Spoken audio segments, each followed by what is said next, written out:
वालेकुम, क्या हाल है दोस्तों। आप देख रहे हैं यूट्यूब चैनल झानी चाबी वाला। मैं आपका ये बताना चाहता हूँ कि रात हमारे पास आई है बहुत ही तेज़ बारिश। तेज़ बारिश ऐसी थी कि हम बाहर सोए पड़े थे, हमें 4 रुपये लेके अंदर जाना पड़ा है। उसने हमें 1 मिनट भी नहीं टिकने दिया बाहर।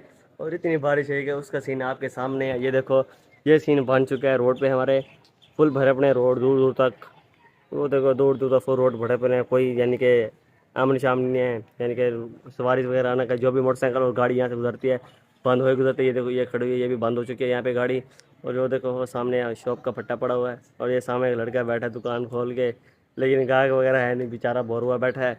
और आप सुनाएं कि आपके इलाके में कैसे बारिश आई है, कमेंट्स में लाजिम बताना। और ये देखो, अभी सीन बन रहे हैं आसमान पे, बारिश आने के और भी माहौल बन रहा है, बारिश का बादल आ रहे हैं। तकरीबन 3 से 4 बजे और बारिश आने का इम्कान है। ये करोड़ पक्का सीन आपको बता रहा हूँ मैं। अगर व्लॉग अच्छा लगा तो व्लॉग को लाइक करें, चैनल सब्सक्राइब नहीं किया तो चैनल सब्सक्राइब करें। मिलते हैं अगली न्यूज़ के साथ अगले व्लॉग में। अल्लाह हाफिज़।